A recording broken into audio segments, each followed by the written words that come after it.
Radio Stonewell. Les trois Stonewellers. Eh bien, bonjour et bienvenue dans ce nouveau numéro des trois Stonewellers. Alors, je ne sais plus à quel décompte on est, mais on est au moins au 3e dimanche de confinement. Bon, je pense qu'il y en aura encore certains d'autres. En tout cas, l'émission continue malgré tout. Avec moi en ce dimanche matin, alors je vais pas faire le coup de notre ami Lucas qui nous a bien réveillés hier matin encore une fois. Je commence à avoir des petits jeux à force qu'on me réveille à 8 heures, enfin, je sais plus. Alors, on entend déjà Lucas. Aurais-je des Stonewellers déjà en ligne? Oui. Ah bah oui, je crois que aujourd'hui avec moi pour cette émission et ce nouveau débat, notre ami Lucas. Lucas, es-tu là? On t'a entendu? Bah oui, je suis là, ouais, j'ai pas pu m'empêcher de rire. C'est vrai qu'hier matin, on a une fois de plus pris les gens au saut du lit. Enfin, 8 heures, c'est pas non plus trop tard, hein. C'est ni trop tôt ni trop tard, c'est quand même une bonne heure, hein. Oui, mais notre autre Stonewaller ce matin, Adeline, s'est fait réveiller fortement hier matin. Ouais, Je pense qu'elle a dû apprécier. Bonjour Adeline. Bonjour. Oh la voix. Tu parles de hier matin Oui, le bonjour. Alors moi, je t'ai pas fait l'offense de te réveiller à 8 heures. Hein. Tu as remarqué que j'ai aménagé l'heure du débat pour tu toi. sais, en général, à 8 heures, je suis déjà debout, hein, parce qu'avec les enfants, de toute façon... Eh oui. Enfin bon, on démarre cette émission en légèreté, mais le sujet est malheureusement un peu plus grave, ou plein d'espoir en tout cas. Donc ce matin, j'ai décidé qu'on allait aborder le sujet du confinement. Oui. Alors le confinement, pourquoi on est confiné? À cause de quelque chose de hyper microscopique. Alors je sais pas la mesure exactement, mais le petit microbe qu'on a dénommé coronavirus ou Covid 2019. On devait avoir un an de recul quand on l'a découvert, parce qu'on est déjà en 2020. Mais grâce à lui, ou à cause de lui, on est tous en confinement. Alors notre président, pour mieux nous faire accepter le couac de la semi-liberté, qui nous a demandé de rester chez nous, et en même temps, c'est son grand mot, le en même temps de notre président, nous a demandé d'aller faire notre devoir démocratique il y a quelques dimanches pour aller voter, et nous annoncer un soir du mois de mars que nous étions en guerre.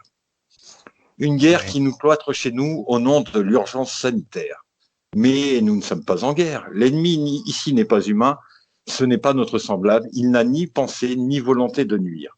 Il ignore les frontières et les différences sociales. Il se reproduit à l'aveugle, sautant d'un individu à un autre. Les seules armes capables pour reprendre ce lexique guerrier de nous défendre contre cet ennemi invisible qu'est le Covid-19, ne sont-ils pas les lits d'hôpital, les respirateurs, les masques, les tests et le nombre de médecins et de scientifiques et de soignants et autres personnels dévoués à combattre? Triste constat est de s'apercevoir que depuis des décennies, nous avons bien développé la fabrication d'armes, des missiles, des avions de combat et autres engins mortifères que nous vendons à des pays pour qu'ils puissent anéantir des populations innocentes. Toute cette technologie ne sert à rien pour nous protéger de cet ennemi commun aux terriens de notre planète. Puisque nous sommes en confinement, nous avions eu le temps de réfléchir et nous en aurons encore. C'est un temps propice aux remises en cause. Un temps pour désirer un nouveau monde, pas celui des financiers du CAC 40 qui décident. Nous sommes nombreux aussi à ne plus vouloir d'un monde dont l'épidémie relève les inégalités criantes, nombreux à vouloir au contraire un monde où les besoins essentiels de se nourrir sainement, de se soigner, de se loger, où les besoins essentiels tels que la culture, l'éducation soient garantis à tous et pour tous dans un monde solidaire. Et vous, mes chers Stonewellers, le confinement vous a-t-il fait réfléchir? Les inconvénients, les avantages, la planète ne se porte-t-elle pas mieux? Voilà. La planète ne se porte-t-elle pas mieux? Je pense que dans l'immédiat, on peut dire que oui, hein, ça s'est vu notamment avec la Chine, hein, lorsqu'on s'est rendu compte que rien qu'au niveau de la pollution, hein, que le taux de pollution avait baissé. Donc la planète ne s'en porte-t-elle pas mieux? Dans un sens, on pourrait dire que oui, et dans un autre sens, l'humanité fait partie de la planète, et il me semble qu'il n'y a pas une région du monde, en tout cas, qui n'ait été touchée par cette saloperie de virus que tu disais tout petit, mais qui fait énormément de dégâts, malheureusement. Oui, puis on l'a aussi vu sur Venise, puisque l'eau est redevenue très très claire. Et dans certains ports également, où il y a eu la revenue des dauphins, alors que ça faisait plusieurs années que les dauphins n'avaient pas été vus dans ces ports-là. Alors, Ça, oui. c'est la planète vue de l'extérieur avec les magnifiques images qu'on n'a pas le droit de voir puisqu'on n'a pas le droit de sortir. Oui, Ouais, ça c'est c'est les ça. journalistes. Ils ont C'est une le, c'est dérogation. Hein. le, c'est peut-être le paradoxe de ce confinement, c'est qu'on voit de superbes images auxquelles on n'a pas le droit de toucher à la réalité. Et si on pouvait y toucher à la réalité, elles ne seraient pas là, puisqu'on continuerait à Tout à polluer. fait. C'est ça, ouais. On le voit aussi avec la désertification des grandes villes, hein, la nature qui reprend un petit peu le dessus. Moi, j'ai cette image de ces petits canards qui se baladaient dans les rues parisiennes, Pour aller à tranquilles. l'opéra, Je ne sais pas s'ils allaient à l'opéra, c'est devant l'opéra, oui, je l'ai c'est vu devant aussi. l'opéra, mais c'est incroyable, quoi, la nature qui reprend le dessus des choses. C'est fou, quoi, c'est fou. Ouais. C'est ça. Comme quoi l'impact de l'homme sur le monde animalier, rien que le monde animalier, est énorme, puisque Oui. pour le coup, les animaux se réinvestissent les villes, et c'est incroyable, ça. Non, mais je pense que la nature a horreur du vide, et si malgré tout l'humanité devait finir un jour, la planète Terre continuerait de tourner. Enfin, voilà. Alors après, on va dire que c'est peut-être un des avantages de ce confinement, c'est de permettre enfin, même si l'humain cherche en ce moment une thérapie pour nous soigner de ce virus, je pense que la Terre, elle est vraiment happy, elle est vraiment très heureuse qu'il y ait moins d'activité humaine, ça c'est sûr. Oui, ouais, ouais, c'est sûr. Euh, mais après, le confinement à l'échelle des petites fourmis que nous sommes chacun, j'allais dire, dans notre petite galerie, à chacun dans notre espace confiné, c'est plus ou moins facile, je pense, pour certains. Certaines familles se sont aperçues, bah ouais, qu'ils avaient des enfants et que, bah, quand la maîtresse le soir leur disait, putain, qu'est-ce qu'il est terrible votre gosse. Mais non, voilà, C'est ça. voilà. Euh, en fait, bah si votre gosse il est terrible, mais en fait c'est bien aussi qu'il soit terrible parce que c'est juste qu'il est vivant, hein. C'est Et ça, en ce oui. Ouais, moment, c'est clair. on est content que les gens soient vivants. Je sais pas. Après, comment ça s'organise? Je pense surtout bah, à toi, Adeline, par exemple, une maman avec des enfants, un mari qui prend le risque d'aller travailler tous les matins, parce qu'il fait aussi, j'allais dire, partie des petits soldats. Enfin, en Qui plus des vont. soldats qui restent chez eux tranquilles pour pas divulguer le virus, mais qui font partie des soldats qui permettent d'alimenter nos besoins vitaux. Ton mari est routier, c'est ça? Non, il est chauffeur-livreur en messagerie, mais en fait, on est tous les deux des petits soldats. Oui, Donc, du coup, on arrive à combiner et le travail, et les devoirs, et la vie familiale. Donc, au final, plus compliqué que quand il y a école, puisque la journée, on a quand même cette option d'avoir l'esprit tranquille, de savoir que nos enfants sont encadrés par des professionnels et qui sont dans l'apprentissage. Bah là, c'est pas le cas.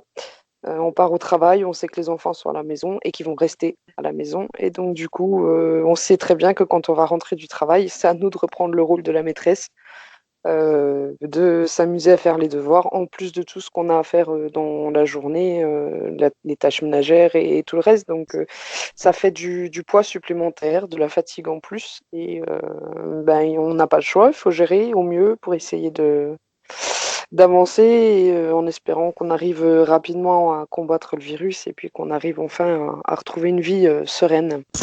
Je remarque que ouais. tu es quand même positif parce que tu as dit de s'amuser à faire les devoirs. Il y en a qui disent ça nous stresse de faire les devoirs, toi ça reste un amusement. Donc c'est quand même positif dans le langage. C'est Non, c'est pas mais un amusement, c'est pas un amusement, mais après, enfin, il faut essayer de garder le positif parce que si on commence à tout voir en négatif, ben, on s'en sort plus. Hein. Euh, tu parlais de Sébastien tout à l'heure, qui est petit soldat en étant chauffeur-livreur en messagerie. Il faut pas oublier que à côté de ça, il y a tous les médecins, il y a toutes les infirmières, il y a mes collègues et moi qui sommes auxiliaires de vie. Nous aussi, on a cette crainte de contaminer nos familles, de contracter le virus. Et malgré tout, il faut qu'on soit là pour les gens parce que si on n'est pas là, il n'y a plus rien, quoi.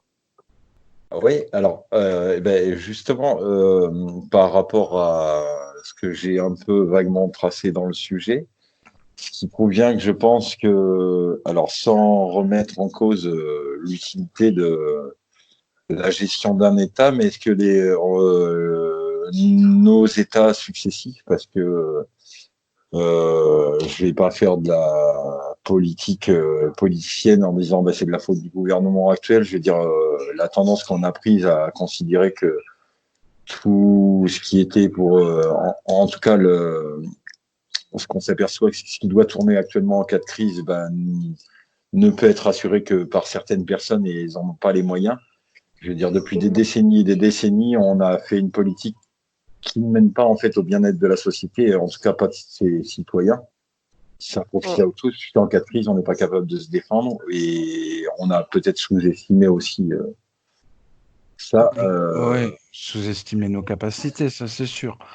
Je pense que si on avait pu les anticiper, on aurait pris des mesures qui sont tout autres, hein. On le voit notamment avec des pays comme la Corée, par exemple, qui ont abordé le problème du coronavirus sous d'autres angles et le résultat s'en fait ressentir de suite, puisque leur nombre de morts est, je crois, 3 fois ou 4 fois inférieur à ce qu'on a pu ou ce qu'on peut vivre nous-mêmes en France. Et je parle pas de l'Italie qui cumule là de nombreux décès. Donc oui, si on avait pu anticiper et prendre d'autres mesures, on l'aurait fait. Je pense qu'on a sous-estimé un petit peu notre capacité de réaction en cas de crise sanitaire. En tout cas, je pense qu'on n'était pas prêt pour ça.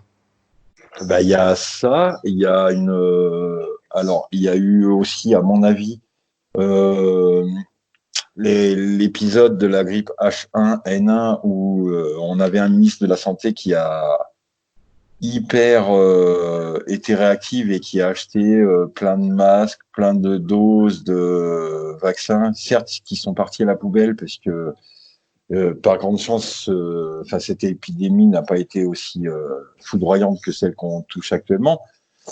On n'a pas géré le stock de masques parce qu'en se disant, bah, de toute manière, il y a un faible risque et puis que ça coûte un max d'argent, en tout cas pas sur les masques chirurgicaux, mais les FFP2 qui sont beaucoup les plus protecteurs. Ça coûte trop d'argent. Depuis quelques années déjà, on nous rabâche que tout ce qui est santé, c'est une ligne budgétaire qu'il faut tailler dans le vif.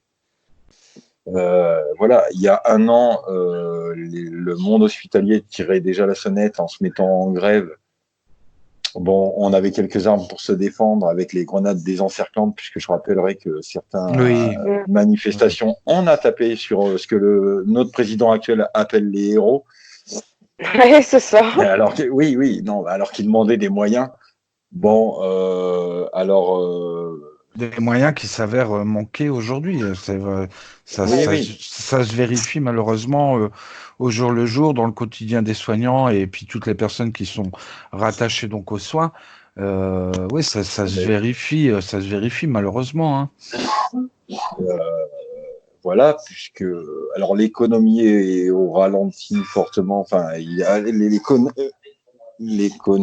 est fortement au ralenti, mais je pense que si on n'avait pas économisé sur les masques et qu'on avait une meilleure gestion de l'épidémie, on le voit dans certains pays, tu citais la Corée du Sud, mais eux, dès qu'il y a quelqu'un de malade, ils portent un masque pour éviter de le filer aux autres.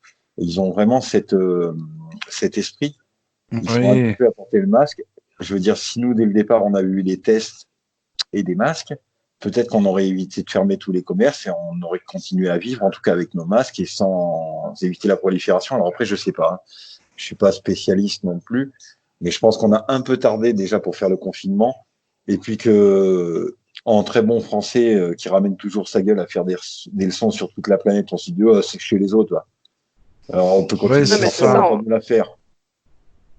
Ouais, c'est ça. Oui, Adeline, je ne vais pas te couper la parole. Vas-y, c'est pas grave, t'inquiète pas. Non, mais je voulais dire, c'est vrai que tant que ça nous touche pas de près, on n'a pas enfin, on a tendance à, une fois de plus, sous-estimer, j'aime bien utiliser ce terme, mais c'est vraiment ça, sous-estimer un petit peu ce qu'on peut considérer comme notre ennemi. On se disait, finalement, c'est à plusieurs milliers de kilomètres de chez nous, ça ne nous atteindra pas, et on a oublié qu'avec la mondialisation et les échanges, il y avait une grosse, forte probabilité, en tout cas, des médecins et des chercheurs avaient déjà alerté en ce sens notre gouvernement sur le fait qu'il y avait une grosse probabilité qu'on soit touché. Et il se trouve que on est bel et bien touché. Oui, mais Et c'est après, ce il y que a je eu un. voulais dire, ouais. Vas-y, Adeline. Je voulais. C'est sur ça que je voulais intervenir au final en disant que il y a eu aussi une minimisation des risques euh, par rapport à notre gouvernement qui disait que justement c'était très très loin et que on ne serait pas atteint par ce virus qui serait mort bien avant d'atterrir.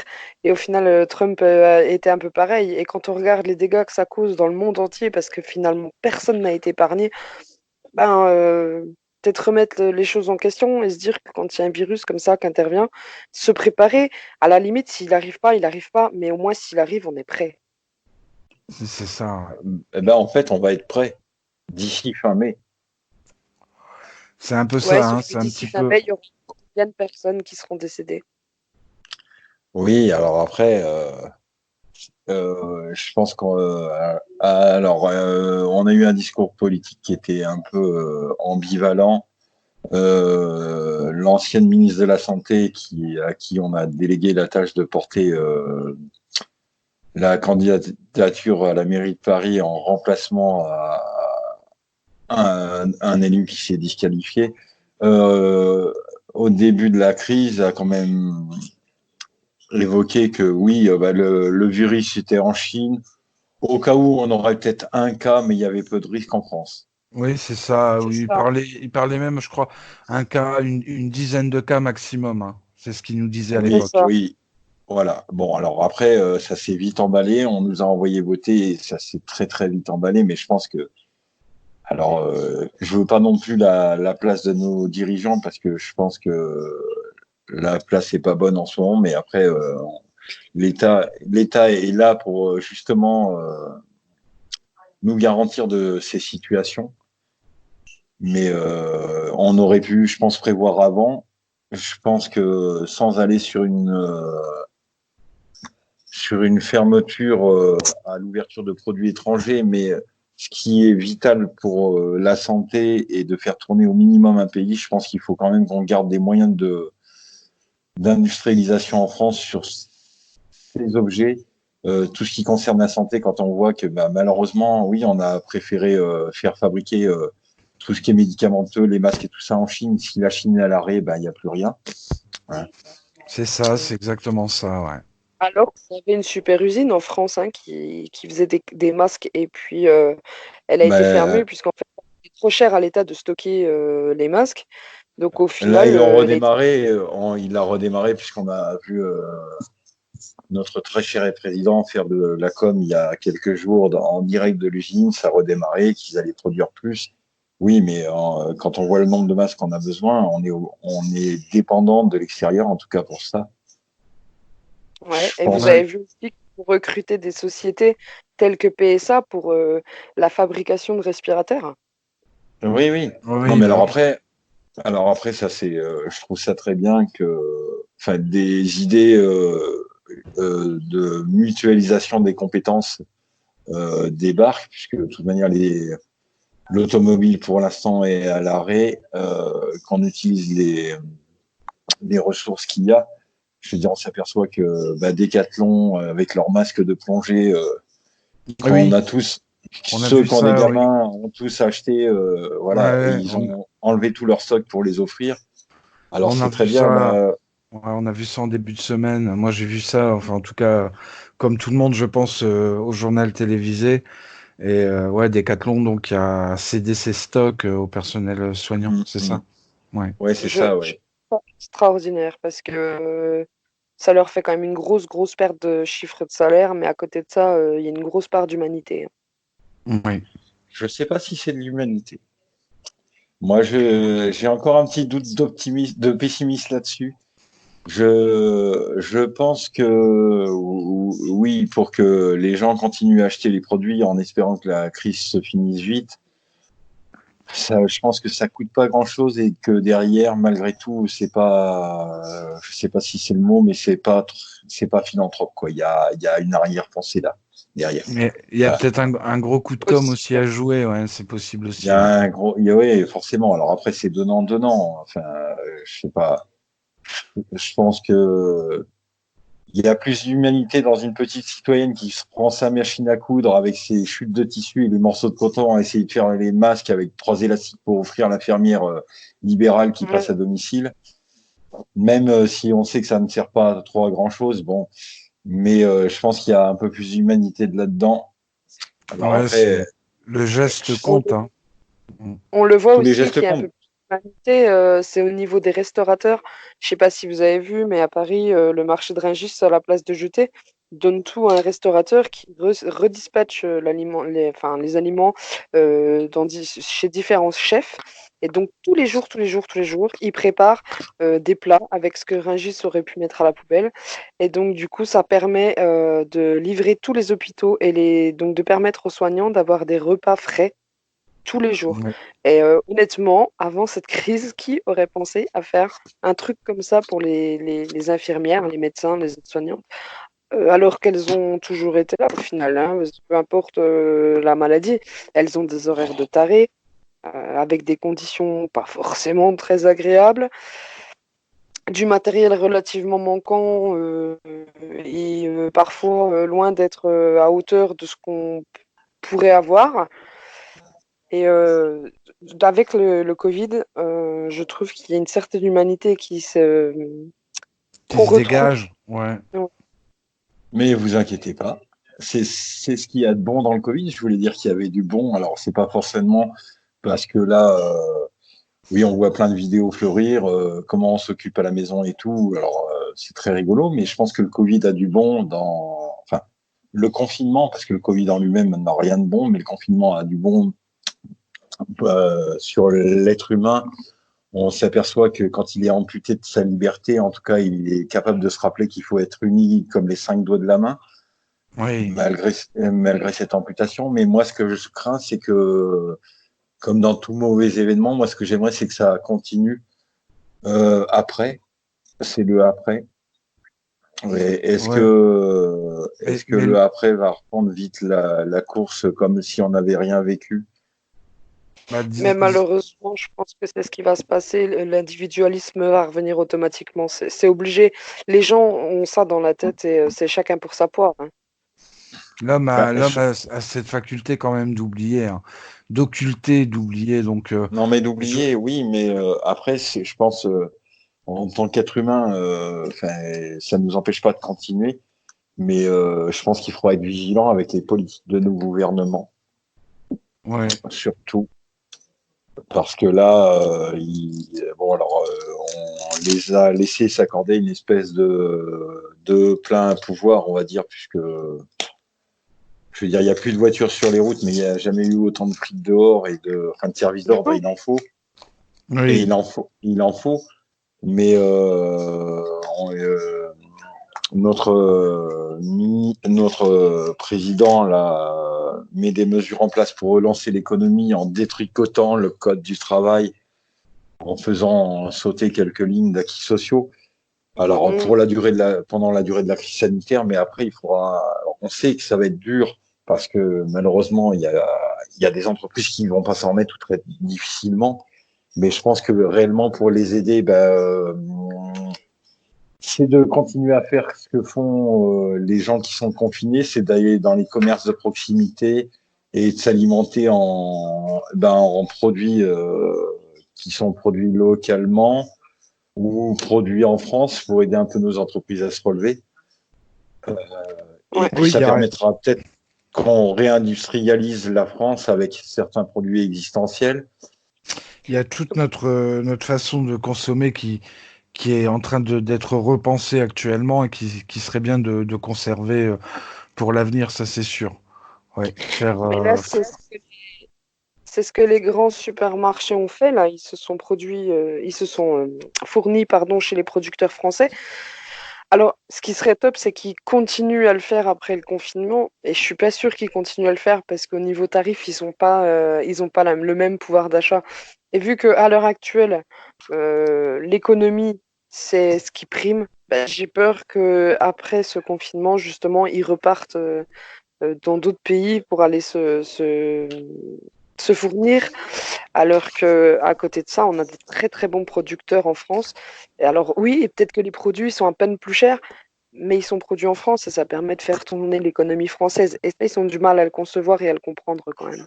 ouais, non, Je pense que c'est aussi nous, en tant que consommateurs, puisqu'on est acteur de notre consommation, euh, je pense que là, pour certains, le confinement a aussi changé notre mode d'alimentation.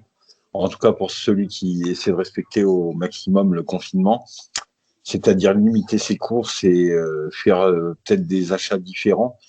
Bon, alors après, c'est vrai qu'il y a certains produits qui ont manqué dans certains magasins. Voilà, on s'est réapproprié certains légumes qui étaient produits sur place. Et ben manger différemment, peut-être manger moins, mais manger mieux. Ce qui fait que ce qu'on achète en moins, on peut peut-être l'injecter en différence de budget dans le manger mieux ou local. oui. Ouais, mais le monde, voilà, la mondialisation fait qu'on est dans un système de compétitivité et la course au prix va reprendre de plus belle, je pense, après cette période de confinement, malheureusement. On va Ouais. retrouver donc ce système, je vais pas dire archaïque, mais presque, qui fait que finalement, on nous impose une certaine façon de consommer. Il y a aussi ça aussi, le fait on nous impose parfois une certaine façon de consommer. Cette liberté dont tu nous parlais, on l'a pas toujours. On l'a pas forcément toujours, donc Et il y a Ben, aussi beaucoup qui tournent sur les réseaux sociaux, c'est le faire soi-même. On voit qu'il y a ah beaucoup de oui, gens qui découvrent comment faire du pain. Le truc basique au final, parce qu'il ne faut que de la farine, du sel et de la levure, un peu d'eau. Mais il y a beaucoup, beaucoup de gens qui ne le faisaient pas. Et avec le confinement, il y a beaucoup de gens qui se mettent à faire soi-même. oui, ouais, oui. C'est Ouais. Le pain, on en a vu certains qui se tentent à faire des brioches. oui. Euh, il y a plein d'initiatives, alors qui sont plus ou moins des trucs aboutis ou pas. Ça, parce que on voit plein. Non, là, je taquine un peu. Alors, pour les auditeurs, je taquine Adeline qui, en off, nous disait qu'elle avait fait de la brioche et qu'elle serait prête demain. Je lui dis, bah, c'est malin, tu aurais pu nous la prévoir pour Ouais. hier, au moins pour la. Voilà. Mais Pour la voilà. petite Oui, oui, alors, Cristiano. Brioche qu'elle le a fait fait- avec sa fille. Hein. c'est Avec vrai. oui. sa fille. Oui. Et donc là, juste voilà, avant d'aller me coucher, du coup, hier, j'ai tressé. Ce matin, je l'ai cuite et elle est parfaite. Et tu l'as goûté? Alors, ouais. Alors, je précise qu'elle n'a pas cuit sa fille. Même si sa fille est parfaite, c'est la brioche qu'elle a cuite. Ah, ouais. Oui, oui, Ouais. de faire soi-même, bien évidemment. Oui, oui. Après, on revient et mais après, il y a aussi tout l'esprit de peut-être de bienveillance sur ses voisins qu'il va falloir conserver. Oui, savoir rester à l'écoute des autres, ça c'est quand même une valeur très très importante qui se développe quand même un peu plus avec le confinement. Et oui, le rester à l'écoute des autres, j'espère en tout cas que ça se maintiendra dans les temps qui suivront cette période de confinement. Après, je sais pas si ça finira pas par s'estomper un peu, mais en tout cas, s'il peut en ressortir quelque chose de positif, ça serait bien ça. Être à l'écoute des autres, c'est très important. Et pas forcément être à l'écoute. Là, on parlait de personnel soignant, mais être à l'écoute aussi des petites choses, hein, des petits riens au quotidien pour toutes les personnes qui nous entourent. On parlait des voisins, c'est très important. Hein, on le voit bien hein, à l'heure actuelle aussi avec les personnes âgées qui avaient l'habitude d'aller faire leurs petites courses au marché régulièrement et qui sont à l'heure actuelle des cibles potentielles pour le virus, puisqu'ils sont avancés en âge, on sait qu'il y a un risque accru. Donc c'est vrai que c'est développé tout un système de solidarité autour de ces personnes pour pouvoir les approvisionner. Et garder bien ça à l'esprit. C'est un petit peu ce qui s'était passé à l'époque de la canicule, donc c'était en 2004, je crois. 2002. Voilà. Ouais. Hein, Ça il y date avait un déjà, peu, ouais. il y avait déjà Oui. eu un esprit de solidarité qui s'était dégagé de cette période qui était aussi très compliquée. On a vu quand même C'est vrai. sur le long terme qu'il y a eu des belles initiatives de prise qui ont été maintenues. Par contre, avec le temps, finalement, cet esprit de solidarité s'est quand même un petit peu estompé et on est revenu à un esprit, comme disait Adeline, un peu plus individualiste, qui ont fait qu'on a connu tous ces événements sur les mois qui précèdent donc cette période assez compliquée et tumultueuse. C'est vrai que Tu oui, parles.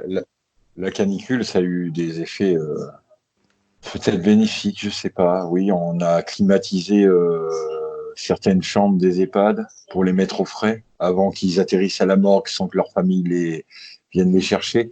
Si c'est ça l'effet bénéfique, bon, c'est mon humour noir, mais voilà. Euh, euh,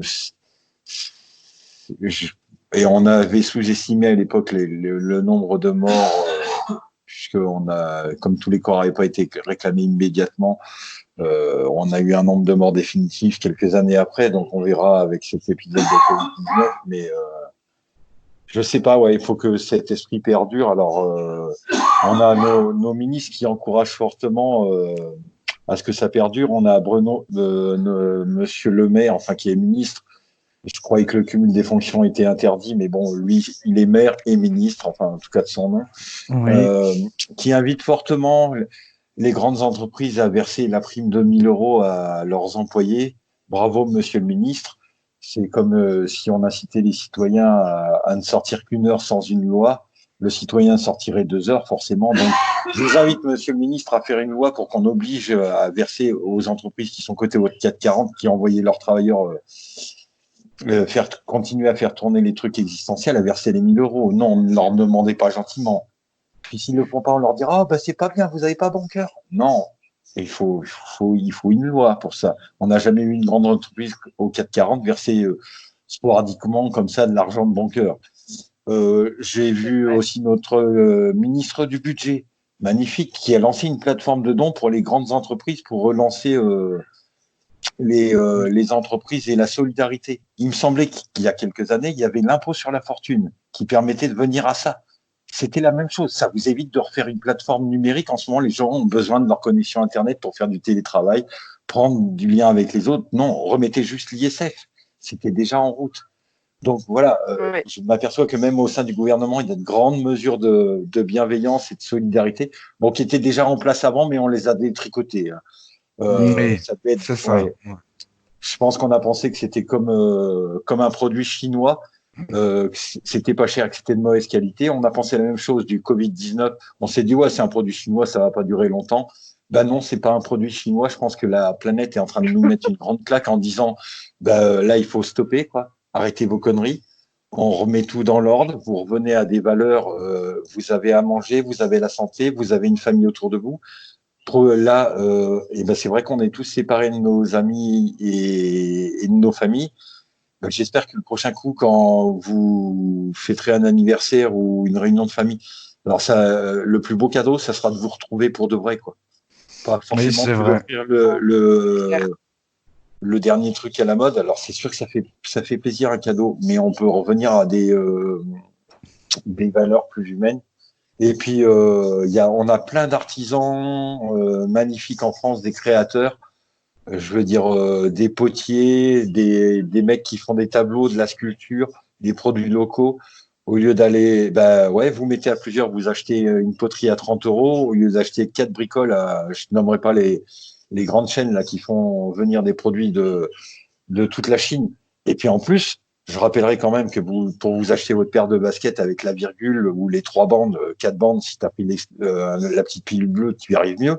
Mais c'est quand même fabriqué par des petits enfants, quoi. C'est C'est fabriqué ça. par des gosses. C'est ça. Il y a une Vous payez exploitation. 250 euros une paire de baskets qui est fabriquée par des gosses. Et puis en général, qui a un coût de fabrication moindre. Hein. Ah bah oui, oui, oui, non, mais voilà. Alors après, bien sûr que ça fait plaisir à tout le monde un coup d'avoir une marque parce qu'il, je veux dire, il faut vivre avec son temps aussi.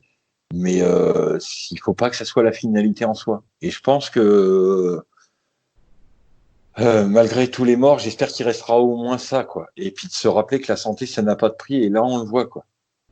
Je rappellerai dimanche dernier, on a fait toute une journée spéciale là en disant pour un homme politique qui est mort. Là, on en a une dizaine de médecins, d'infirmières, de gens qui sont morts. On cite à peine leur nom sur BFM et dans les brèves en disant il y a eu des morts à l'hosto, quoi. Je pense qu'ils méritaient plus qu'une ligne et de dire voilà, ça fait 30 ans qu'ils vous soignent les mecs et qui Et qui malheureusement sont partis, quoi. Mm. ouais. Tout à fait. Sans jamais baisser les bras, tout en étant actif pour pouvoir justement soigner un maximum de malades. Beaucoup étaient volontaires aussi, il faut le rappeler. Hein. Oui, J'en oui, on a j'en parlais lors d'une précédente émission. Hein. Je parlais de ce gynécologue qui était volontaire pour pouvoir apporter du soin sans forcément être dans sa branche de spécialité. Mais en tout cas, il y a laissé sa vie. Donc, ouais, rendre hommage à ces personnes, c'est tout aussi important que de parler d'un ministre qui, voilà. Je te rejoins là-dessus. Hein. Alors oui. Bon, c'est dommage. Tous ces soldats de la santé qui sont morts au fond ne chantaient pas. Autrement, on leur aurait fait une émission spéciale comme on a fait pour l'artiste qui est récemment mort, Manu Dibango, mais il mérite Ouais. autant, quoi. C'est ce que je veux dire, quoi. Enfin, il n'y a pas de comparaison possible. Alors, après, oui, c'est des petites fourmis de long qui sont derrière leur masque quand ils en ont, leur surblouse, mais voilà, qui en plus, j'allais dire, ont la dure charge en ce moment, c'est que en plus, quand les gens sont en fin de vie, parce qu'il faut le rappeler quand même qu'il y en a qui ils sont en fin de vie, même si il y a beaucoup de gens qui sont guéris, mais en fin de vie, les familles ne sont pas là. Elles ont aussi la lourde tâche d'assumer ce rôle de départ de fin de vie, d'encaisser la souffrance, la douleur psychologique. Je pense que chapeau, quoi. Et c'est des gens qui aussi se privent de leur vie de famille parce qu'elles ont la trouille de ramener le virus chez eux. Il y a des enfants, il y a tout ça, quoi. Ouais, c'est Ouais. ça. Ah c'est bien pour se casser le petit moral un dimanche matin. Ouais, C'est non. super, hein. Non, Difficile non, d'accompagner c'est les gens. Alors, je te confirme, moi, que c'est difficile d'accompagner les gens en fin de vie. C'est difficile de les voir mourir et de savoir que leurs familles ne sont pas là. Et ça fait un choc psychologique pour les soignants. C'est énorme. Euh, c'est dur parce qu'on les voit souffrir. Donc ouais. voilà, c'est loin d'être une situation facile et autant parce qu'il y a l'humanité qui fait présence et c'est des gens qu'on voit mourir et qui sont seuls. Et qui sont seuls, ouais. Puis c'est surtout que les personnels soignants pensent toujours, enfin, en tout cas, espèrent toujours que ça tendra vers du mieux et que les personnes pourront guérir. Donc c'est vrai que c'est un choc parce que malheureusement, ce virus balaye très très rapidement. On l'a vu du jour au lendemain, une personne peut très vite partir. Donc du coup, ouais, c'est d'autant plus un choc pour ces personnels soignants et puis pour le fait aussi de voir ces personnes partir seules, comme tu le disais. C'est vrai que pour le coup, elles ne sont pas accompagnées par leurs proches et c'est quand même quelque chose de difficile à voir, à constater, mais aussi à vivre. Mais même pour les familles, c'est violent parce qu'au final, c'est pas comme une personne qui est, par exemple, en stade final d'un cancer généralisé ou quoi, et où on sait que la personne va décéder. Là, c'est des gens où rien ne préconisait le fait qu'ils allaient décéder dans les jours à venir. Ah bah, et qui au final décèdent parce que le virus leur est tombé dessus et qu'ils n'ont pas la force de le combattre et que au final c'est le virus qui va gagner. ouais, et puis là, enfin, malgré tout, celui qui rentre en unité de soins pour le Covid, je pense que les familles sont aussi alarmées que quelqu'un qui a un cancer en stade terminal, parce que on nous en parle tellement des effets dévastateurs qui peuvent atterrir du matin au soir, on peut être décédé. Je veux dire, ce qui est de surcroît tragique, j'allais dire, dans un cancer, on peut encore accompagner la personne jusqu'au bout physiquement. Là, on est C'est interdit ça. de rentrer et avec les nouvelles mesures, des fois, on ne peut même pas assister aux funérailles. Oui, c'est Euh, ça. Difficile de faire son deuil dans des conditions pareilles, hein. Tout à fait. ouais, le deuil, à mon avis, mettra beaucoup plus de temps. Bah oui, Ça, c'est, forcément. Oui, Forcément. c'est logique, hein. Oui, oui, c'est ouais. logique. Alors, je sais que l'humain est conçu et on a conçu, enfin le rite funéraire comme ça, de voir le cercueil, la dépouille, enfin le cercueil, machin, pour bien nous visualiser que la personne n'était plus là.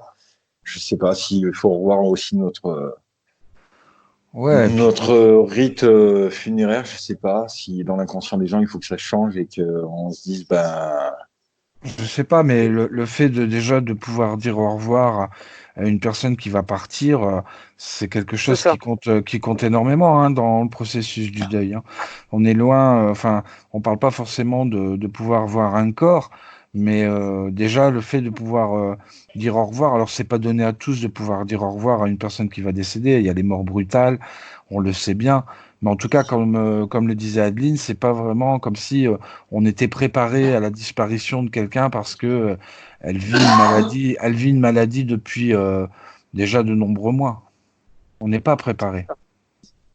Non, psychologiquement, on n'y est pas. Et puis, en plus, c'est une maladie qui embarque pas que des personnes âgées ou quoi. Elle embarque tout le monde. Donc, du coup, c'est vrai que quand moi je repense à cette jeune fille là de 16 ans qui est décédée du coronavirus, merde quoi, elle est à l'aube de la vie. C'est ça. Il y a eu un jeune de 14 ans aussi, hein, aux États-Unis, qui est décédé oui, aussi oui, du mais coronavirus. Mm. ce, ce, ce virus, enfin, peut toucher tout le monde. Alors, à plus ou moins de d'échelle de risque, puisque oui, on voit que c'est certaines personnes qui ont des maladies au long terme, telles l'hypertension, le diabète, et comme ça, c'est des facteurs aggravants, mais peut toucher malgré tout le monde. Enfin, Oui, dans puis, puis comme tu le disais, ça peut toucher aussi, et c'est ça qui est fou. Enfin, c'est fou. Ça peut toucher, donc c'est comme toutes les maladies, finalement, ça touche toutes les classes sociales qui peuvent exister. bah, Donc alors, voilà, oui, hein. oui, l'injustice, enfin, j'allais dire l'injustice, oui, c'est que ça peut toucher des jeunes, on le voit. Bon. Alors après, c'est toujours dramatique quand on perd un proche, mais quand quelqu'un qui meurt à 90 ans, c'est dramatique. Mais si on fait la relation par rapport à quelqu'un de 16 ans, voilà, ça c'est l'injustice. Et je dirais que et je vais refaire un trait du mon noir, mais c'est volontaire. Ce microbe a quand même une justice d'égalité, ce qui peut tous nous toucher. C'est peut-être ça qui est encore plus perturbant. C'est que qu'on soit riche, pauvre, j'allais dire noir, chinois, blanc, toute la planète est touchée. Mais Et on peut pas stigmatiser une catégorie de personnes comme ça a pu être le cas au départ avec l'épidémie du sida, par exemple, où on oui, mais stigmatisait une certaine partie de la population en disant, voilà, c'est eux les responsables, c'est eux qui transmettent le virus. Tout à fait. On est loin de ça, puisque là, ça touche, comme tu le disais, vraiment toute catégorie de personnes, de toute catégorie sociale. Donc, pour le coup, oui. oui, c'est à l'échelle planétaire. L'Allemagne a même était contre les dernières mesures des États-Unis pour enfin les mesures négatives contre l'Iran. ils ont détourné pour pouvoir envoyer des masques, des choses comme ça. Il y a quand même un élan de solidarité mondiale. Alors même si ça n'empêche que les combats continuent, hein. Je pense que si toutes les sommes réunies qu'on a dépensé d'argent pour fabriquer des armes et mener à bien ces combats, on avait réuni toutes ces sommes, je pense qu'on aurait chacun un stock de 3000 masques à la maison, autotest, Ah oui. on aurait chacun un respirateur. Mais voilà, je pense que c'est dramatique s'il faut une épidémie comme ça pour se souvenir que la vie tient qu'à un fil et qu'on peut la perdre et que notre principal ennemi, on fait le plus de dégâts, mais que la nature est là pour nous le remettre dans le droit chemin, quoi. Oui, c'est ça, hein, nous remettre dans le droit chemin et nous rappeler finalement la valeur qu'est la vie. Ouais, et puis ce confinement aussi, ça va peut-être permettre aussi à certaines personnes de s'apercevoir ce que bon. Alors après, on vit pas tous le travail de la même façon, mais je vois dans certaines grandes villes où c'est, je vais dire l'image classique métro dodo boulot, le stress, de relativiser et peut-être on est en vie, ok, on a un boulot, mais il y a pas, enfin voilà, il faut le confinement, on va peut-être perdre de l'argent et tout, mais on continue à vivre. Ça permet peut-être de réfléchir aussi sur notre vie perso. Qu'est-ce Oui, qu'on attend de la vie? Parce que là, tous, on est plus ou moins stressés. Et moi, je le vois. Alors, pourtant, je pense pas être hypochondriaque ni quoi que ce soit, mais je m'aperçois que je regarde 3 fois la télé dans la journée, les 3 fois où j'ai l'impression de mal respirer et inconsciemment, je me touche le front pour voir si j'ai pas de fièvre. Bon, je tousse, mais j'ai tout le temps toussé. Mais c'est con, mais voilà. Inconsciemment, tu te chopes je suis là, putain, mais t'es trop con, quoi. Et je m'aperçois que quand je pense à autre chose, ça passe. Donc, c'est vraiment je pense qu'on est tous un peu pseudo-angoissés, là, en ce moment. Il y a une espèce oui, d'angoisse collective. il y a une angoisse générale, c'est sûr, hein, on peut pas. Et puis c'est tellement ultra médiatisé qu'on entend parler du Covid-19 du matin au soir et du soir au matin. C'est dans les discussions de tous, le peu d'échanges qu'on peut avoir via le téléphone ou les réseaux sociaux, puisqu'on n'a pas l'occasion de se rencontrer pour de vrai. Mais il y a une bonne partie des discussions qui tournent autour de ça. Et moi, je te rejoins sur le travail d'introspection qu'on a tous aussi à faire par rapport à soi-même, hein, ce cheminement finalement qui nous réconcilie avec la vie. Je pense que c'est très important de pouvoir faire ce travail de façon à ce que justement on puisse en tirer aussi du bénéfice au sortir de ce confinement, parce que j'espère quand même qu'on va s'en sortir, qu'on va en sortir et le plus rapidement possible. En tout cas, je l'espère, même si on sait qu'on est dans une période encore charnière, hein, où les chiffres nous démontrent que on n'est pas encore sorti de cette crise sanitaire, mais en tout cas, j'espère que ça passera assez rapidement. En tout cas, tout le monde l'espère, je pense. Rapidement, je sais pas, mais en tout cas, il faut que ça se passe sereinement et qu'on n'ait pas la double vague après. C'est De, ça. Après, de, de reste recherche. positif. Effectivement, il y a beaucoup de décès, mais il y a aussi quand même beaucoup de personnes qui sont sorties des hôpitaux, qui sont sorties sauvées. Et ça, il faut le souligner aussi, parce que là, on est dans le négatif, dans le très noir, où c'est qu'il y a beaucoup de décès, beaucoup de choses comme ça. Mais il faut aussi souligner que, avec tous les efforts des médecins, des aides-soignantes et des infirmières, il y a quand même beaucoup de gens qui ont pu survivre à ce virus et essayer de reprendre un semblant de vie. Bien Bon, sûr, oui, oui, non, en étant confinés, mais en rentrant à leur domicile, en tout cas. Oui. non, mais il y a aussi ça, il y a tous les survivants qui Oui. continuent à vivre, qui ont été touchés, en tout cas pour les formes les plus graves, puisqu'on arrive à en soigner quand même. Des gens qu'on a Heureusement, ouais. plongé en coma artificiel pendant 15 jours et qu'on arrive ce qu'ils appellent les intubés, là. Euh, mais oui, on s'aperçoit que oui, il y a des gens qui sont sauvés. Il y a aussi grand miracle, toute la catégorie de gens de la société à qui on a dit, oui, vous êtes les petites mains et tout, mais on s'aperçoit que en cas de gros problèmes comme on a, alors je parlerai pas des agents de santé parce que on vient de l'évoquer, mais toutes les autres petites mains, que ce soit tous ceux qui continuent à faire tourner à un minimum les administrations françaises, les quelques fonctionnaires qu'on entend souvent décrier. Je vous rappellerai que là, s'il n'y a pas les rats dans la rue, c'est que les poubelles sont vidées. Alors oui, Oui, c'est vrai. ouais. Et puis ceux qui livrent les magasins et toutes les caissières et ceux qui mettent en rayon. Alors c'est vrai que de temps en temps, on a tendance, on le voit quand en hors période de crise, des parents dire à leur enfant, ouais, si tu veux pas devenir comme la dame, t'as intérêt à bien travailler à l'école. En tout cas, c'est grâce à cette dame actuellement que la France, elle mange et à plein d'autres dames et de monsieur. Voilà, donc oui, on s'aperçoit peut-être que les métiers les plus mal payés sont peut-être aussi existentiels à notre société faut pas tout baser sur nos sociétés sur de l'intellectuel, enfin en tout cas des spécialistes qui gèrent tout pour nous et qui en cas de crise sont un peu débordés. Je pense qu'il faut les Oui. aider à se remettre dans le droit chemin.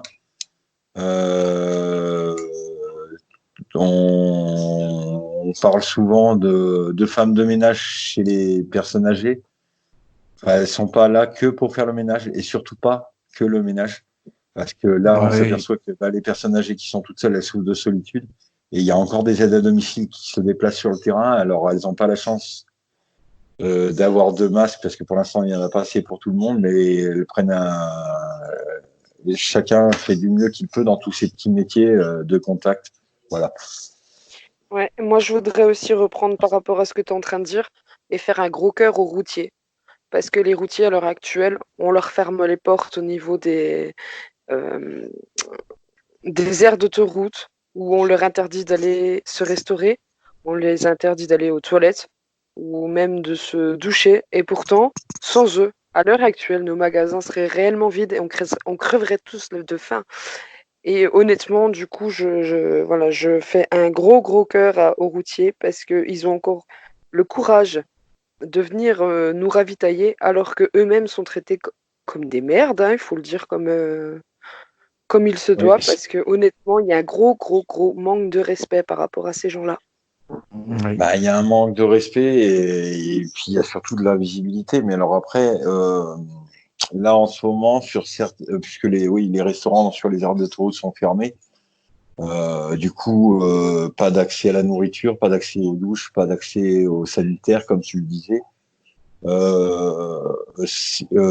Les 95% de la profession aurait le droit à un droit de retrait par rapport à se protéger pour sa santé et ils ne le font pas parce qu'ils ont Ouais. bien conscience de l'importance de leur rôle de militant. Oui, c'est un acte militant pour pour alimenter tout ce qu'on a besoin. Il y a une association en ce moment qui, sur certaines aires d'autoroute, avec les denrées, distribue des repas chauds aux routiers avec bouteilles d'eau et tout. C'est le Secours populaire. Ils ont Ah fait ouais. ça D'accord. ils ont fait ça sur quelques aires, des bénévoles et des nouveaux bénévoles. Du coup, avec les produits qui leur étaient offerts, certains restaurateurs leur cuisinent des plats chauds et ils redistribuent ça en sac papier sur les aires d'autoroute. Voilà. Bon, Ouais, c'est une... Ouais. cet élan de solidarité dont on parlait tout à l'heure, quoi. C'est extraordinaire, l'être humain, la faculté qu'il peut avoir. Finalement, l'être humain peut se révéler hein, dans des périodes de crise comme celle qu'on traverse actuellement. Et c'est ça qui est intéressant aussi, c'est de voir cette faculté que l'homme a à pouvoir rebondir sur des moments tragiques et tout ce qu'il a de bon aussi à pouvoir apporter. Parce qu'il y a quand même du bon, Non. il y a quand Oui, même il y du a du bon bon. chez l'être humain. Donc, et heureusement d'ailleurs, heureusement. Donc cet élan de Oh, solidarité, il est vraiment à souligner, quoi. Ouais. j'espère qu'on va vite revenir en tout cas, à ce qu'on sorte du confinement pour que l'être humain retrouve son vrai visage, cupide et solitaire, pardon. Ça serait bien Ce que qu'ils je- le retrouvent pas parce que Ouais, je ce sais que pas je ne vous, mais souhaite moi pas je non plus. trouve quand même qu'on est vachement bien comme ça, à tous s'entraider. Oui. C'est ce que je disais l'autre fois dans une émission. Si j'étais ministre de l'écologie, je ferais 2 mois de confinement obligatoire par an dans chaque pays. Déjà de une pour que les gens se rappellent qui ils sont et non, non, je te vois souffler. Alors nos auditeurs ne la voient pas. Mais alors on a notre petit avis que ton confinement, tu te le corps. Eh ben le corps au pied. Exact, c'est exactement ça. Alors, la solidarité, on n'a pas besoin d'être confiné pour l'avoir. Il Ben la suffit preuve que juste si, d'être un minimum humain. mais oui, mais pour le rappeler, il faut un confinement. Donc je propose qu'on instaure 2 mois de confinement par an. Voilà. Et de une, ça permettra à la nature de reprendre son souffle, puisque on s'aperçoit que là, elle reprend. Et puis, ce qu'il y a de très très bien aussi, c'est que dans cette période qui est vitale pour les oiseaux, alors bien que les oiseaux, certains, c'est la période de reproduction et il va y avoir l'éclosion des œufs. Et même dans les grandes villes, dans les parcs où on a encore la chance de voir des oiseaux, cette année, il devrait y en avoir beaucoup plus parce que, alors les parcs, il n'y a pas la circulation routière, mais toute la pollution de bruit et tout perturbe beaucoup les oiseaux et enfin, nos amis les bêtes. Je parle pas des humains parce que je pense qu'on est la plus grande des bêtes et le bête au sens, Oh oui. voilà. Ouais. Donc là, va y avoir une explosion de naissances et d'activités naturelles. Bon, je pense que d'ici 8-9 mois, il y aura aussi une explosion de naissances. Je pense que Oui. notre système hospitalier, après avoir encadré malheureusement la mortalité, va encadrer des naissances. Parce qu'en plus, rappelons-le, c'est qu'en plus, on est dépendant des pays étrangers pour les préservatifs, que la plus grande fabrique de préservatifs et plus grande chaîne, je sais plus, c'est un pays asiatique aussi. Oui. Donc forcément, ça a été coupé, donc on va être en manque de préservatifs. Donc pour ceux qui utilisaient un moyen contraceptif, c'est derrière l'oreille, autrement, voilà. Oui. Bon, après, je pense que ceux qui ont des grandes familles qui ont été obligés de garder leurs enfants hyperactifs, parce que on avait tous des gosses hyperactifs avant. Non, ils étaient simplement cons et chiants parce qu'on les a mal éduqués. Je rappellerai que ça vous a coupé l'envie d'en faire d'autres. Hein. Bah, c'est vrai. Avant, tu voyais plein de tests psychologiques. Oui, mon enfant, il bouge tout le temps. Je crois qu'il est hyperactif, il est surdoué. Non, il est juste vivant, quoi. On les a mal éduqués, nos gosses. Voilà, c'est tout. Enfin, hormis après, oui, il y a quelques cas où bien sûr qu'il y a des gens qui sont surdoués.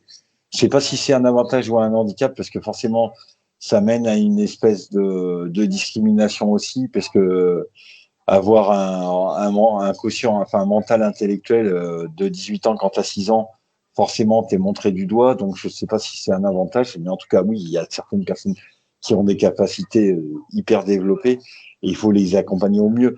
Mais arrêtez de croire que vos gosses, ils sont tous comme ça. Non, et ben ils remuent. Hein. Et je veux dire, malgré tout, c'est là qu'on prend conscience qu'il vaut mieux avoir un gosse qui remue qu'un gosse aux soins intensifs ou voilà. Donc soyons contents que nos gosses nous cassent les pieds. C'est bon, ça. alors, je peux le dire parce que là, j'ai un grand respect, mais c'est mon fils, c'est sa maman qui l'a depuis. Si elle écoute l'émission, je lui fais un énorme bisou et à mon fils aussi. Là, vous me manquez, mais on s'est régulièrement au téléphone, mais voilà. Ouais. Mais voilà. Donc soyons contents que les gens soient en vie, même avec leurs petits défauts. Tout à et fait. leur immense qualité qu'on retrouve. Voilà. Ouais. Bon, ceci dit, je pense que là, j'ai pas mis le compteur et je vois que notre assistant technique ne nous a pas dit quoi que ce soit. Non, je t'aurais bien demandé si tu avais quelque chose à rajouter, mais Ah, mais j'ai toujours quelque chose à rajouter. t'en Alors, as tellement déjà dit, mais nous t'écoutons. je sens que. Alors, je vous le dis, alors, c'est pas pour me vanter, parce que j'aime pas ça, mais après, on me fait des reproches. Parce que vous subissez pas, chers auditeurs et auditrices, les brimades que je subis après. Après, on me dit, oui, tu réécouteras l'émission, mais tu as fait un monologue pendant un quart d'heure. Oh, t'es méchant, on n'est pas toujours sur toi non plus. Hein. Non, c'est pas vrai. Ah ben non, on respecte le confinement, on fera ça après. Non, vous n'êtes pas sur moi. Euh, Juste, non, je vais peut-être rajouter quelques lignes et on se quittera en chanson. J'espère que ces lignes vous parleront. Alors j'ai hésité parce que là aujourd'hui, je m'étais dit que je choisirais la musique. Alors il y avait une chanson de Dutronc, On nous ment, on nous cache tout. Bon, je me suis dit que j'allais pas la mêler le côté politique là-dedans et faire la thèse du complot. Après, j'avais trouvé quelques chansons humoristiques sur le Covid, mais bon, ça parlait beaucoup PQ, paquet de pâtes. Je me suis dit que c'était chiant, quoi. Enfin, pour le PQ, Ouais, c'est mal. ouais, c'est vrai, ouais. Et puis, je suis tombé sur quelques lignes qui m'ont paru sympas.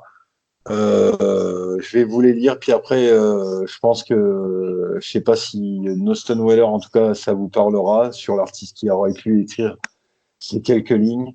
Oui. Euh, il a vu le manque d'amour, le manque d'argent, comme la vie c'est détergent, et comme ça nettoie les gens. Il a joué aux jeux interdits pour des amis endormis, et il a dit, la vie ne vaut rien, mais rien ne vaut la vie. Ouais, c'est très parlant, ouais. La vie ne vaut rien, mais rien ne vaut la vie. C'est exactement ça. Ouais. Oui, à l'époque où on essaie de nettoyer les rues à base d'eau de Javel, le détergent c'est bien. Tout le Ouais, monde qui sort dehors passe son linge à la machine à 60 degrés pour essayer de détruire ce petit virus. c'est Ça vous ça. fait penser à quel artiste? Ben, c'est Monsieur Alain Souchon, c'est ça? Ah, ouais, c'est ça. Donc je pense Moi, j'en ai qu'on... aucune idée, mais je suis trop jeune pour ça, en fait. Hein? Moi, j'en Alors ai là, aucune idée, mais c'est parce que je suis trop jeune, tu vois. Mais non. comment elle se la pète? Tu vois, parce que c'est parce que je suis trop jeune, tu vois. Ah Et ouais. écoute, ce matin, je suis la jeunotte du groupe, j'ai envie de dire. Ouais, c'est vrai, ouais. Ouais, on peut pas le nier. Eh bien voilà. Eh bien, chasser le naturel, il revient vite au galop. Tout à l'heure, on parlait d'amour et de notion Ouais. de réaliste en cas de confinement. Ouais, Voilà. c'est la jeunette du groupe, mais en même temps, je ne suis pas le plus vieux. En même temps, et en même temps, c'est vrai. Il y a des plus vieux en réserve, mais on les a pas appelés.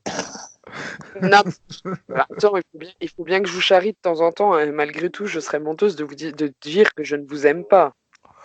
Oui, Oui, mais oui, oui, oui. nous aussi, on t'aime. Nous aussi, on t'aime, mais on Ah est oui. voilà, mais c'est pas parce que tu travailles au contact du public de personnes âgées qu'il faut être là. C'est vraiment parce que tu as envie d'être avec nous. Faut pas que tu le prennes pour une mission. On n'est pas des seniors encore, quoi. Alors, excuse-moi, mais vous êtes un peu jeune comparé à mes patients, hein. Ah, ça va. Bon, Non, ça nous rassure. parce que alors si toutes les femmes qu'on reçoit dans l'émission se mettent à dire qu'on est vieux, on l'embrasse, mais on a eu déjà Mélanie Couirguet qui nous a dit qu'on n'était pas très très jeune non plus. Ah oui, c'est ça. Donc maintenant, si même celle qu'on a embauchée dignement avec un contrat emploi bénévolat, un contrat SEB, enfin même si Viking n'est pas là ce soir, mais enfin ce matin, il n'est pas là parce qu'il a fait la superbe émission hier soir. On a eu le plaisir d'entendre le son du Viking. Le son Je du sais pas si Viking. vous avez vu la nouvelle affiche sur les réseaux sociaux. On a Monsieur le Viking qui est en kilt. Ça lui plaît bien, hein. Il m'a dit qu'il Ouais. allait l'acheter. Ah ouais? Ouais. Ouais, elle est sur les réseaux sociaux. Vous avez Monsieur le Viking qui est en kilt avec des superbes rangers et ses mollets velus. Voilà, magnifique. Donc voilà. En tout cas, on va se quitter sur cette chanson d'Alain Souchon. Et D'accord. puis, on va essayer de passer un bon dimanche en attendant de se retrouver ce soir pour les dossiers du Ouais, Stonewall. ouais, c'est vrai qu'on se retrouve tous les trois ce soir, effectivement, pour un sujet donc sur les thérapies de conversion. Tout à fait. Voilà. Après avoir parlé de thérapie de confinement, on va parler de On thérapie de va parler, conversion. ouais, on va parler de thérapie de conversion. Ouais. C'est un autre sujet, mais c'est un sujet qui a son importance. C'est un sujet qui peut être mortel aussi. C'est un sujet qui peut être mortel, malheureusement, ouais. Voilà. Mais vous découvrirez le reste ce soir, hein, on va pas trop en parler là. Non, on va pas trop en parler. Non, on garde ça Moi, pour j'avais ce dit que soir. j'avais plus rien à rajouter. Si vous voulez continuer l'émission, moi, je rends l'antenne. Allô, Cognac Bah, G. Oui, je sais, Non. Cognac G, tu n'as pas connu, mais. Non, Bon, mais je sur connais ce, je Alain vous souhaite- Souchon. Ouais. Alain Souchon, quand même. Ah Qui oui, ne quand connaît même. pas Alain Souchon? Écoute, nous à la maison de retraite, on a tendance plutôt à passer Edith Piaf, donc Ah oui. Mais Edith Piaf, c'est quand même des classiques, quoi. Ouais, c'est classique, ouais. Bon, allez, Bon, on se quitte avec la chanson d'Alain Souchon. Une bonne fin de matinée à vous, un bon appétit. Merci. Pour ceux toi qui ont aussi. eu la chance de faire la brioche avec leurs enfants, peut-être qu'il en reste, vous pouvez la manger en pain perdu à 4 heures. Et oui. puis on se dit à ce soir. Ok, à ce soir. Il a tourné sa vie dans tous les sens pour savoir si ça avait un sens, l'existence.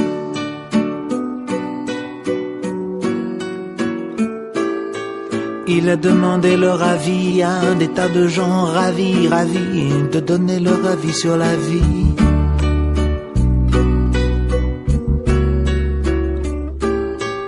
Il a traversé les vapeurs des derviches tourneurs, des hachiches fumeurs, et il a dit: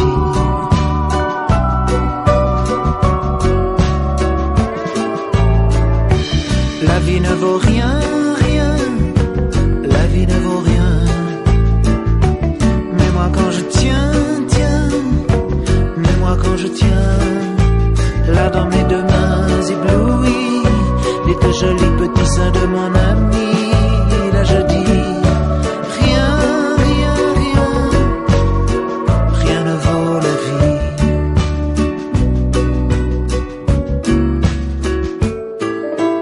Il a vu l'espace qui passe entre la jet set, les faces, les palaces et puis les techniciens de surface.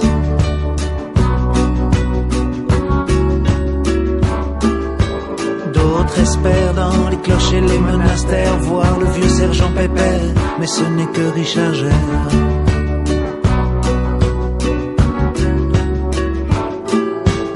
Il est entré comme un insecte sur site internet, voir les gens des sectes, et il a dit: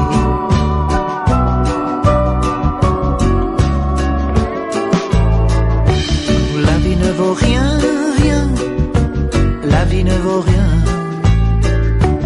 Mais moi quand je tiens, mais moi quand je tiens, là dans mes deux mains éblouies, les deux jolis petits seins de mon ami, là je dis rien, rien, rien, rien ne vaut la vie.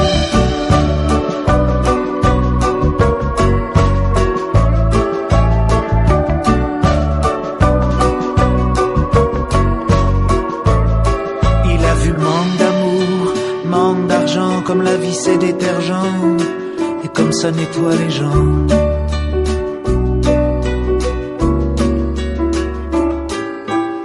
Il a joué jeux interdits pour des amis endormis, la nostalgie, et il a dit: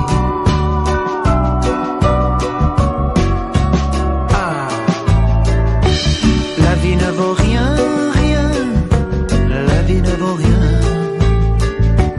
Mais moi quand je tiens, mais moi quand je tiens, là dans mes deux mains éblouies, les deux jolis petits seins de mon ami, là je dis